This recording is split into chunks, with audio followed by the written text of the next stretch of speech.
This episode of Behind the Video is brought to you by the Independent Media Network. The Independent Media Network helps journalists and content creators create their own jobs by building sustainable online businesses.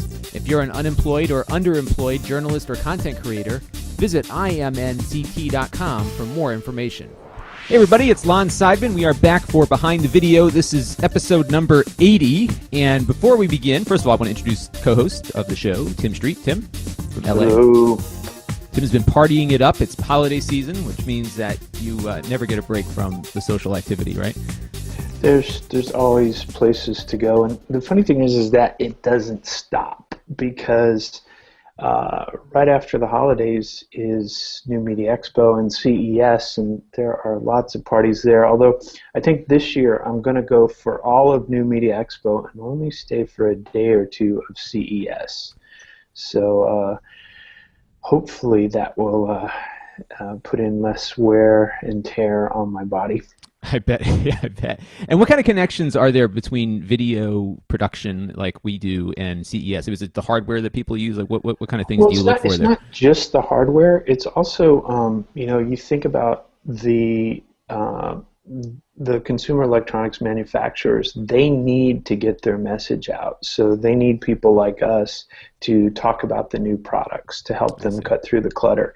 And so it's a great opportunity for web video creators to meet marketing people from these consumer electronics companies and figure out how they can do business together. Some of the early shows in web video were sponsored by Kodak or sponsored by Samsung, and that's continuing. So there are people that are that are making relationships with the consumer electronics industry and then having them sponsor their web series. And before we bring on our guest, we should thank our producer, because we're on our 80th episode of doing this podcast, and our producer is Jason Perrier, who is just like so consistent in that he has, just when I'm thinking like, I wonder what we're going to talk about this week, my Google Docs dings me and says, hey, Jason has put together the show notes for the week, and he's been a really big help to us here. So we just wanted to give a shout out at the end of the year to Jason. And he does some consulting work too. So if you're in the need for someone to help you with the kind of things that we talk about, I think Jason is equipped to do that. A lot of web-based things and producing activities and that sort of thing. Yeah, Jason's incredible. The only thing that limits Jason is his ISP. That's Otherwise, right. He'd be on the show with us. Jason's in Canada, and for whatever reason, whenever he comes on the show, maybe like Canada and Google have some problems because we get him for like all of about 15 or 20 seconds, and then his internet conks out on him. So it's been rather difficult for him to work there. So, and I think Rick is still working his way in. So let's take a look quickly at the charts, and then when he pops in, we will pivot over and talk about New Media Expo. So we took a look this week. This is thanks to TubeFilter, who helps us with this. Well, they help themselves with it. We just borrow their list. The top 5 channels of the week, and number 5 is Spinnin'. Have you ever heard of Spinnin', Tim? No. So Spinnin' is a electronic dance music channel. So a lot of those top DJs are performing on it. They do like a lot of real world stuff too, like shows and that sort of thing. And they're like the top. Do they do any Prancercise? I don't know about Prancercise, but I do know that Masha and the Bear is number 4, and that's had 34.8 million views this week. It is a Russian kids cartoon show. Well, you gotta love that, right? Russian kids cartoon shows. Yeah, if you're in Russia, I think it works great. There's no English version of it, so you have to kind of know you're Russian to go in there. Oddly enough, they are producing an app, and there was an English version of the app trailer, but not for the rest of it's just in Russian. And it's an interesting thing because I was looking at this thinking, wow, it's because our number 3 is Muyap, who's the Turkish music channel that we talked about before. Right. So there is so much internationally on YouTube, and I decided to go take a look at my own earnings, and I did like one of those lifetime reports just to see where the money's coming from. And surprisingly, and I was surprised by this, only 60. It's from Turkey? No, but only 61% of my revenue comes from the United States. The rest of it is distributed out across the world. Number 2 is Great Britain.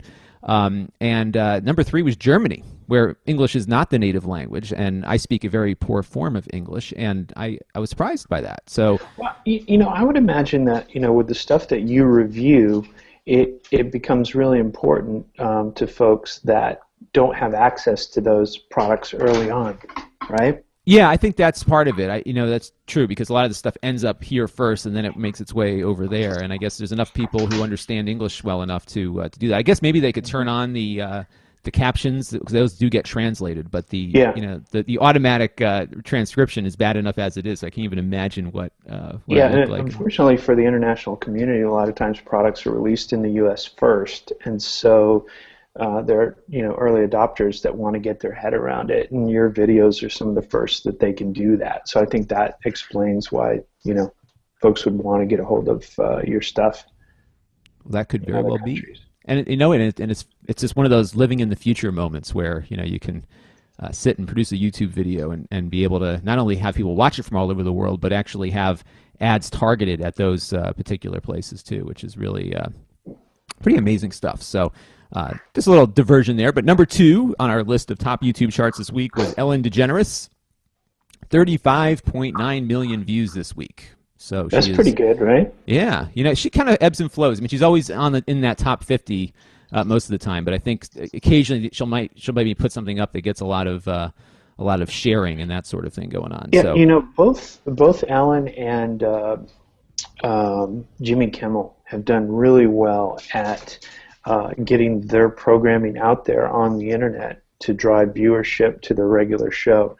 I've heard from my friends over at Disney that Disney really let Jimmy just do what they wanted, and I think they've been very successful in some of the stuff that they've done. I'm kind of surprised that we haven't seen this week, some kind of Jimmy Kimmel Christmas, giving your kid the bad gift thing, having that open up. Because he's done what? He did that with Halloween. Well, he's done that before, right? Where they give the kid and there's nothing in the box. That's what he does, right? That's funny. Yeah, for sure. That's great. And then number 1 this week is PewDiePie, 53 million views. He was up 14% over last week. Wow. Which is remarkable. I still don't get him, but hey, teach his own. So IAW TV, Tim, is the awards show is upon us, and that's the last day of New Media Expo, right? Yeah, absolutely. It's actually the first day of CES. And now joining us is Rick Calvert from New Media Expo. Rick, thank you for joining us. Good to be here, Lon. Good to see you, Tim. Hey, we love Google Hangouts. It adds a lot of simplicity and a lot of complexity. But it's good that you're joining us. So I was trying to do a screen share with some folks last week, and it was something that shouldn't have been too difficult, but it took 5 of us about 45 minutes to get it all working so everybody could be in the video chat. So yeah, technology, we're so close for it to be really amazing, but we still got a little ways to go. We are getting there. So Rick, tell us a little bit about the history of New Media Expo and how did we get to where we are now? Well, it started when I had started a blog. I was a political blogger. It was called The Real Ugly American. I just did it for fun. And one thing led to another. I was getting linked to by big blogs, and then I got the email that so many content creators get one day. It said, "How much does it cost to advertise on your blog?" And I thought, wow, this could be my job. I need to go to the trade show for this thing.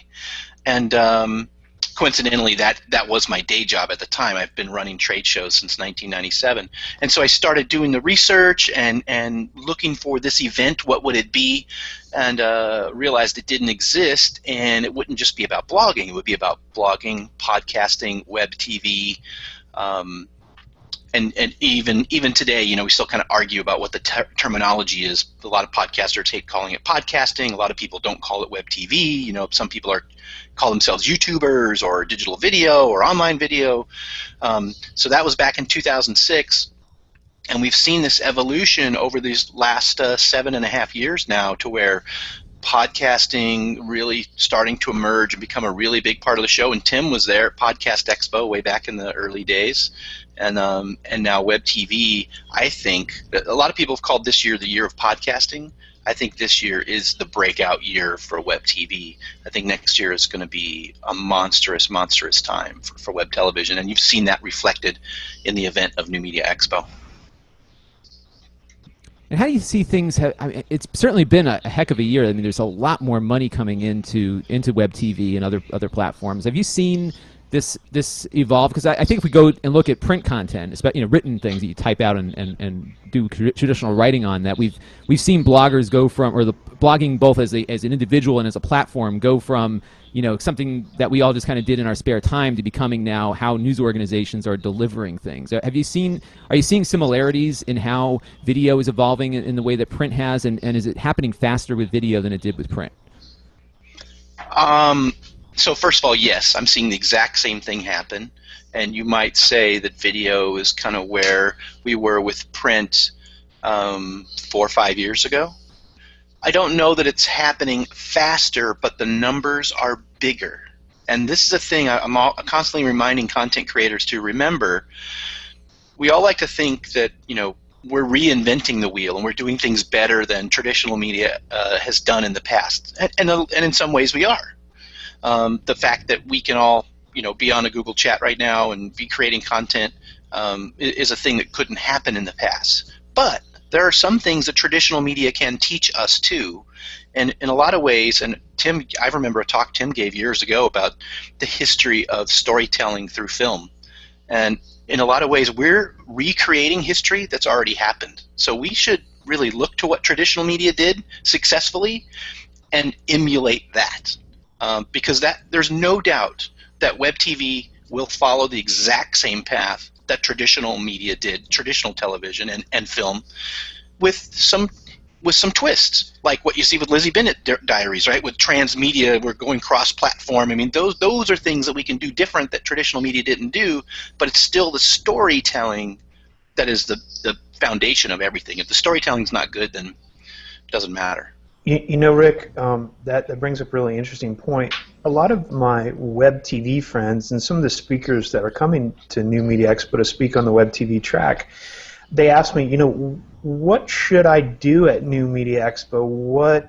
How should I approach that? Because they haven't been before. And one of the things that I tell them, and I'd love it if you could expand on this a little bit, I say, pay attention to the bloggers and the podcasters. They've been doing this for 10 years. They have learned a few things that translate really well into web television. I'm curious, what are some of the what are some of the sessions that are going to be going on in podcasting and in blogging that could be of interest to web TV people? So this is another interesting thing about new media versus traditional media, and I always remind myself not to call it old media, right? So, but is that we really are cross-platform. And one of the things I would definitely advise web TV creators to do is think about podcasting and think about blogging and have all of those things kind of tie together. One of the things that's still true is it's easier to search print than it is to search video.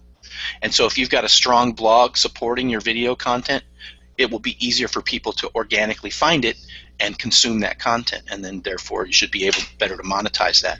One of the most, always the most popular track at the show is monetization. We have a whole track at the show that's just about how to make money with your content. And there will be, again, this is a thing that's a little bit different in new media versus traditional media. In traditional media, they sell advertising against the content. And then, we had the invention of infomercials where the content really is an advertisement. There are so many different ways to monetize content in new media, and as you said, Tim, the bloggers have been doing this for a long time, and now podcasters have been doing it for a while, that I think video creators can learn a lot from. Look at what they do with print and audio content and try to apply those same successful formulas to their video content. And the other thing I would say, one of the things I love about New Media Expo is that you will meet people at this show that you will never meet anywhere else. We have this collection of people from different worlds who happen to be in this same tribe of new media content creator. And you will only see those people at New Media Expo, and those people can be new business partners for you. They can create, they can be new creative influences for you. Well, like you might have somebody like Tom Webster who does all the polling data for the elections, and then you also have a lady who runs a lingerie blog. And right. From England. Yeah. and actually, I think she's on the Isle of Jersey, this tiny little island in the middle of nowhere. Well, that's where all the money is, by the way. That's where, that's the Cayman Islands of Britain. Oh, is that it? Yeah, Jersey's where all the money gets hidden. But for example, I mean, some of the names that you know, Tim, like Chris Brogan, will be there as he is every year. Lynette Young, who has got over 1 million plus Google Plus followers. Also Amanda Blaine, with over 1 million Google Plus followers, and you know, we're using this technology today, Google Plus. I think this is something video content creators should pay a lot of attention to, and we've already seen with some controversy, right, them tying Google Plus to YouTube. Google will force you to use Google Plus, and advertisers are paying attention to Google Plus. I read something several months ago now. There are now more plus ones on Google Plus than there are likes on Facebook. Really? Wow. Already. That. Wow. And you know, depending on the recent numbers, but it's 6 to 10. You know, Facebook's 6 to 10 times bigger than Google Plus. So, I mean, Google is tying everything they do into Google Plus. And so, as a content creator, I would definitely pay attention to that, particularly video content creator. How many people come to New Media Expo as attendees? 3,000 every Wow. year. It gets bigger, and I really think that in 2014, this year, again, you'll see more video content creators than ever before. I think in 2015, we're poised to kind of explode the amount of video creators you see. And this goes back to one of those lessons I was talking about from traditional media. If you look at traditional media, there is this pyramid, and print is at the bottom, and then audio and video is at the top. Now, that hasn't been true yet in new media, only because the technology's still catching up.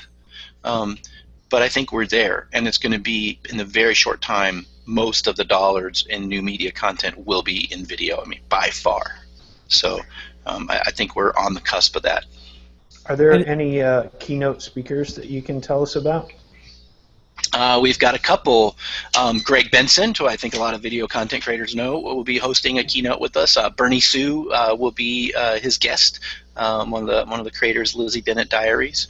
We also have Lynette Young, who I mentioned earlier, and a guy named Lee Auden, who I think you know pretty well, Tim.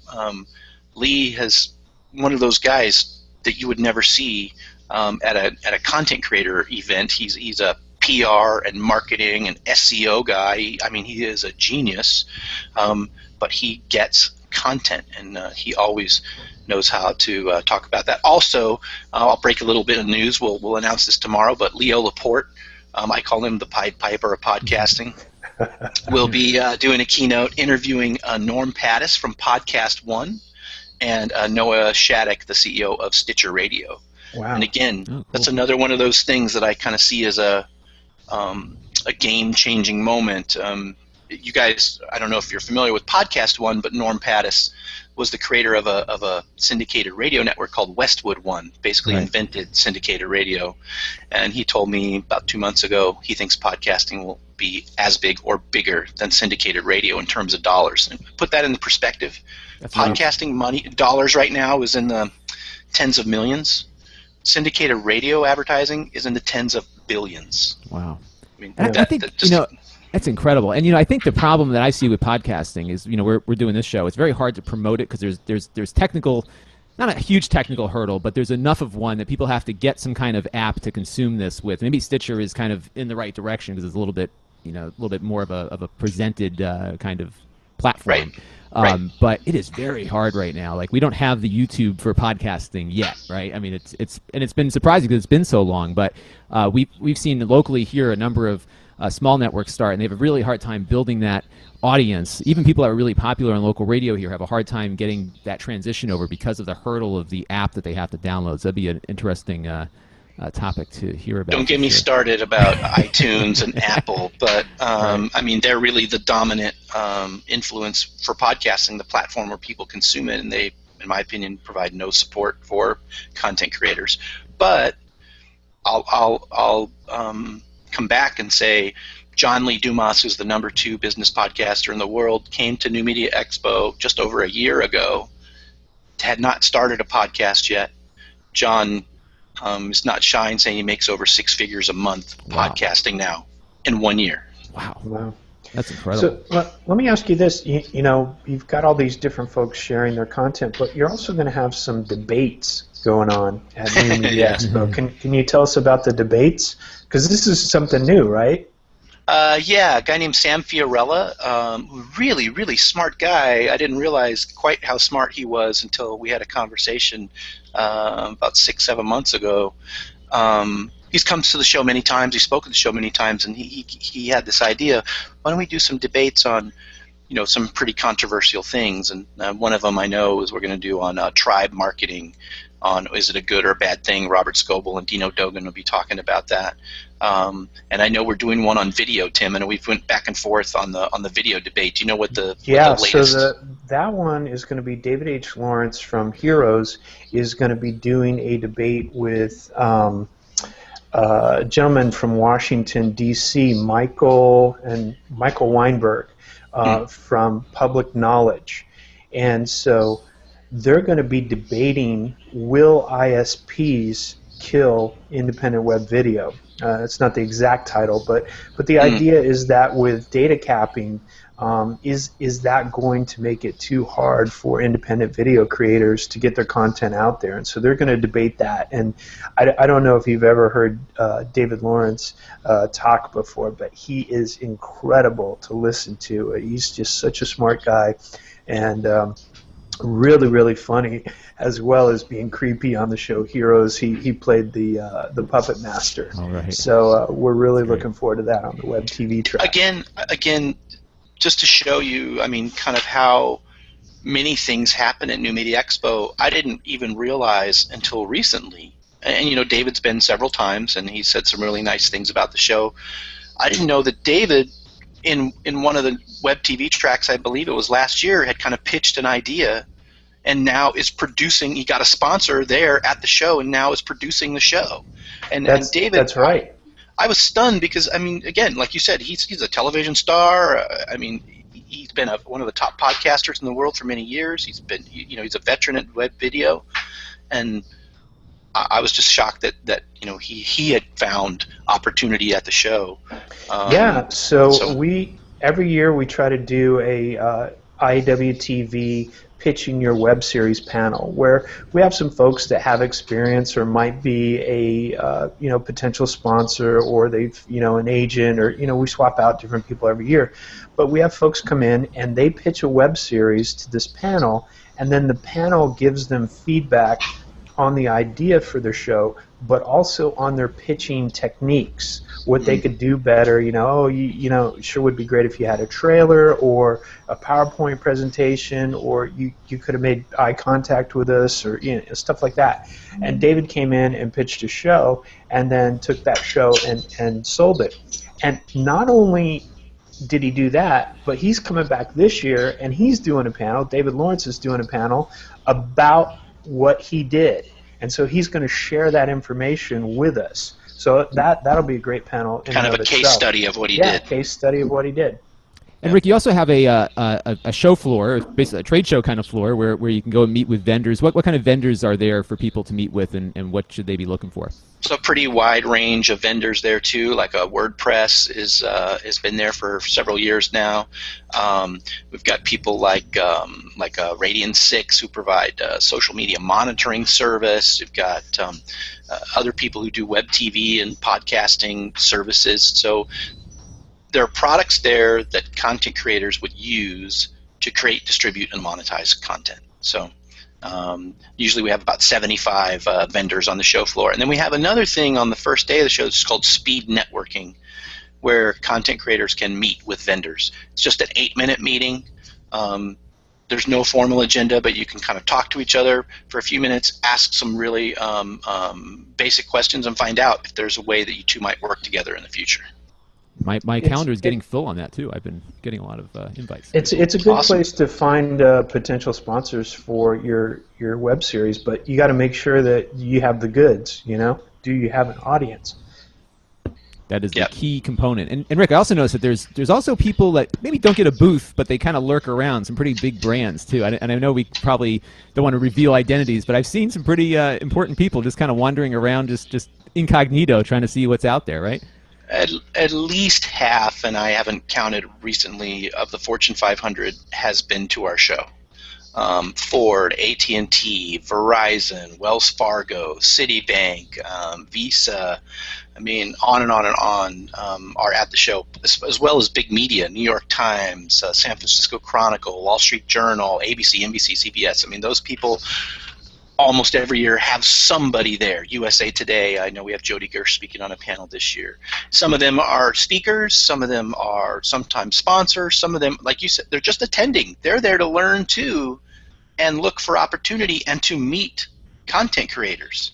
I know Comcast has been to the show many times. I mean, going back to what you were saying earlier about ISPs, Tim, I mean, it's a weird dynamic. I wish you hadn't used that name, because every time we bring that name up, we get throttled. We have technical difficulties. Right now. Never use the C word on the show. No, now I know for the next time. Never use the C word. But we have a different definition of it. But it's a funny dynamic again, and how the model's not defined yet, where same people who might be throttling your bandwidth at one point might also be a sponsor for your show. Then you can talk nice about them when they are. Yes, exactly. And what do they look for? I mean, because it's not like an advertising deal, right? It's not like, hey, put a banner ad on my website. Like, what have you seen? And this has evolved, of course, over time. But when a brand shows up there, they're looking at content creators. What are they looking for? What are they trying to establish? And what should people be asking about when they do happen to run into one of these people? Well, so again, I'd say that varies. There's some brands that are more sophisticated than others, like Ford, who's been involved with the show for many years now. But others, I would say, they don't really know what they're looking for either until they see it. It's like porn. You'll know it when you see it. Right. And so it is. The simple answer is it's the right fit of content that's relevant to the audience of the brand. So it just depends on what your content is and whether it fits whatever that demographic of that audience is for the brand. And exactly, Lon, they don't want it to be banner ads or an infomercial or something that's invasive or intrusive to the consumer. They want it to be something that the consumer enjoys and therefore develops this kind of brand affinity, if you will. So some authenticity is more important than a commercialization kind of approach to it. Which, by the way, go back into television history to the soap operas. I mean, soap operas existed because the soap companies supported those shows, and it was very upfront. This show presented to you by Tide, blah, blah, blah. So, I mean, we're really kind of going back to something that we were doing 50 years ago in television. Right. It's almost what's old is new again. It's the old is the new fad. Yep. Very intriguing. But another thing I just wanted to mention, sure. Can you imagine your TV company saying, oh no, you can't watch any more shows, you've consumed too much content on your television? That makes no sense at all. And which goes back to, even gigantic industries haven't figured out what their place in the world is. I pay one price and I get to use the service as much as I want. I mean, there's no doubt that will happen, but companies are still fighting with that. How is it going to work? Right, and how's my free pipe going to work with your free pipe and connect right. those two components there? It's and sometimes as small content creators, we're kind of the victims here. We are the ones with the least power. This is another great important point too, Lon.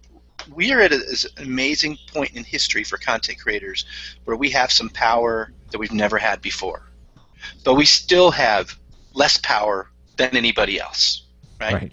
But trust me, all of those big powers that be want to put us all right back in the bottle, right? And that's one of the reasons I think New Media Expo is so important for us all to, talk to each other about how do we keep this little bit of control that we have now, and how do we expand on that versus let these guys put us back in the box? So it's good therapy in addition to education. Oh, yeah. But again, it's the education part. It's like, how do we develop our model so we can compete with these guys? Because content creators didn't think about that back in the 50s. They were just happy to have a job working for the man. They got their paycheck. Now we want to be the man. That's right. We want to be the man. And That's Tim is right. the man. So, That's right. So let's say someone's watching here. We've got a couple days before the show kicks off on January 4th, 2014. So Wow. if people want to go, right, you got some work to do here, Rick. If people want to go, where should they go, and how do they become an attendee? nmxlive.com. They can use a code, tweet20. I'll use a Twitter code, save 20% off any pass, and just come to Las Vegas January 4th and hang out with thousands of content creators who have the same passion for new media that you do, and try to expand what you're doing with your content and make the most out of it. And the best part is it's at the Rio, so you never have to leave the hotel. You just go downstairs and you're there. And the rooms are cheap, $99 a night. Yeah, the rooms are big. Yeah, that's right. Yeah. So if you have a snoring roommate, you can just stick them in the other side of the room. You won't hear them. So it's a great opportunity. I got a lot out of the show last year. It was my first time going last year, and we really it helped my little fledgling company here.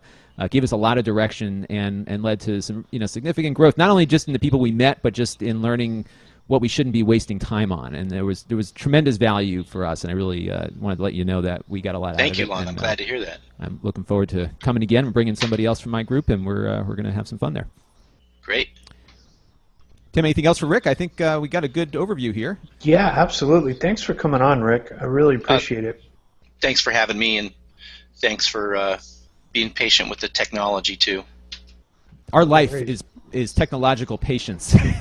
Well, I heard Tim say before I got on, with Google Plus Hangouts right now, it is kind of different every week because we're doing Hangouts ourselves too, and one thing that works one day doesn't work the next day. Oh, I can't even. This show has been like a science experiment more than anything else because people that have watched this have seen. Usually I have a little studio in my basement where we shoot this from, but they screwed up the software for the virtual camera driver that I was using. So I've been stuck in my home office for the last month and a half because I upgraded to Mavericks and now the audio driver doesn't work. So it's killing me because there's a lot of stuff I want to show and I can't show it because it's just not as easy. But by the way, this is another thing though that I think is okay. The consumer of content is much more sophisticated now than it has been in the past, and I think traditional media lost touch with that and with who their audience was, and really kind of dumbed down their content for the audience and kind of took the audience for granted a little bit. I think people now are more forgiving when we have these technology problems. They like to see the stuff that happens behind the scenes and how the sausage is made, and they want us to be open and transparent with them on what it takes to put the show on the air.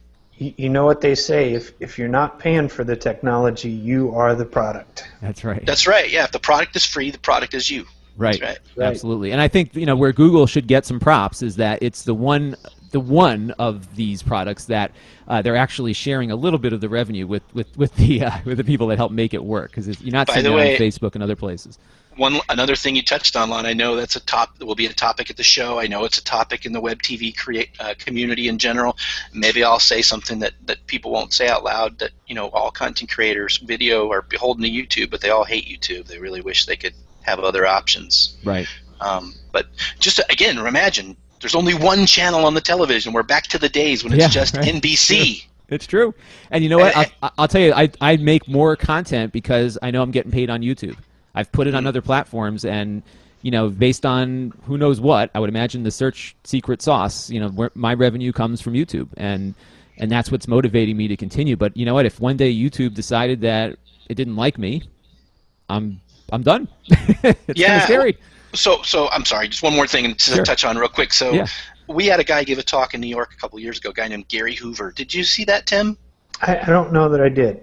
Okay, so he talked about the founder of Time Magazine and the founder of CBS Radio and then television. And one guy's name's Henry Luce, and I forget the other guy's name. You know the founder of CBS? Do you remember his name, Tim? I don't. Okay, so anyway, NBC, the guy who started NBC, created all the technology that we use in television, like he invented color television and different types of cameras and all that sort of stuff. CBS focused on content. And again, I don't know if you guys know this, but NBC was the national broadcasting company. It was literally sanctioned and assisted by the federal government. And CBS was this upstart, which was a ship-to-ship and ship-to-shore radio service, which became CBS Television, Really? had to compete Wow. with this government entity. And what they did was they made better content. And they got Jack Benny back in the day. And they got a television news guy. I'm forgetting the guy's name now, but he was the leading anchor man at the time. And for a while, for about 20 years, CBS had something like 8 or 9 of the top 10 television shows in TV for 20 years. And because they had better content, they were able to overcome the national broadcasting company, in which later, brought around ABC and then brought around cable. I mean, the explosion that we just had just 25 years ago when cable exploded. So it's just one more thing to remind ourselves that if you have great content, you can compete with somebody even as big and as monolithic as a YouTube, right? A Google, people, an IBM, Yahoo. People can come around and compete with them if the content is good. And I think that is a very good point to make, and people can learn a lot more about making some of that great content at nmxlive.com. Sign up and see us all there. We'll all be there. So I think it'll be a fun time, and I'm looking forward to it. So, Rick, thanks again for joining us this morning. Thanks for having me, guys. We'll see you in Vegas. See you in Vegas. All right. Have a good afternoon, and we will chat soon. Tim, do you want to wrap up with some IAW TV news? Because we have a special guest who will be presenting the awards. Yeah, absolutely. So there's a lot of stuff going on with the IAW TV Awards. We've got a lot of nominees. In fact, today, coming down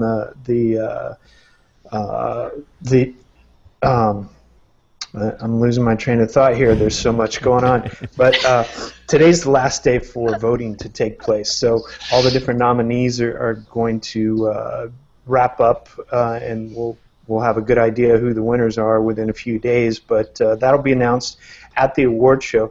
And this year we have a Emmy award-winning actress who is going to be on our hosting the event, and she's been on True Blood. She's been on.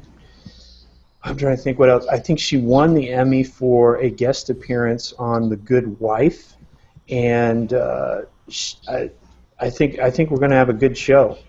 So that is great. And what day is that again, Tim? Carrie Preston. She'll be hosting the award show, and we're really looking forward to having her there, as well as a lot of other presenters from the web TV community that haven't been announced yet. So should be a fun show. That takes place on January 7th at the Rio. So it's the first night of CES at the Rio, and I'm looking to a fun night. Should be great. Yeah, I'm looking forward to that. And if you're an IAW TV member, is there a difference in ticket price between members and non-members? You know what? Correct me if I'm wrong, Rick, but it's $25. Correct, $25. Yep, come on, $25 for an award show to see the best in web video. That's a pretty good deal. That's a good deal. I will be buying my ticket, so I will look forward to that. So, good stuff. And one last thing, Tim, I got a little tip of the week here because we haven't done one in a while. I was perusing, because this morning when we were talking about revenue and where parts of the world it came from, I downloaded my YouTube channel's revenue report, and I did the download version because I wanted to kind of pick at some of the numbers in Excel, and it gives you a ton of data. It actually breaks out subscriber views in your revenue forecasts. So every one of those reports on the side of the YouTube analytics screen that you're in, you can download a report, and it actually gives you more detail than you see on their website. So really helpful stuff. So check that out. It'll download into Excel. You can manipulate the numbers to your heart's content and get a lot of insights into what your channel is doing. So And I learned that, once again, I am strictly dependent on search for my grocery bill. So that is that is why I always get nervous about this stuff. So, but that will do it for this week. Tim, where can people find you on the internet? You can find me at 1 Tim Street. And Rick, we know we can find you at nmxlive.com. Do you have any Twitter stuff that you want to promote? Our official Twitter handle is at NMX, and my Twitter handle is at BlogWorld. So check those 2 tweets out, and I'm sure you'll be tweeting throughout the week as we round the corner to the big show. And I guess you don't really rest that much for the holidays, right? You've got a lot of planning to do. Yeah, some idiot scheduled the show for January, so we don't get to do as much Christmas and holiday stuff, but that's all right. It's all right, because your family comes in January. Exactly. So all 3,000 of them. So. Yep. It is a good group. So we look forward to seeing you, and we look forward, hopefully, to seeing some of our listeners and viewers there as well. So you can find me at lonseidman.com. I have a new domain, lon.tv, which will take you to my gadget review channel, so you can find me there. And we shoot this show every Sunday morning at 11:30 a.m. Eastern, 8:30 a.m. Pacific at behindthevideo.com. That links to our Google Plus community, and we also have a Google Plus page now because that's how we schedule these events, and that was another change, and we can talk about how that happens on a later show. So just find us. Behind the Video, you will find us somewhere on there, and please ask questions on future episodes. This is Lon Seidman, and we are a wrap. Stories for this episode were compiled by producer Jason Perrier. Follow him on Twitter at JASONPERRIER. Behind the Video is a production of Ape Digital Incorporated and the Independent Media Network, LLC. All rights reserved.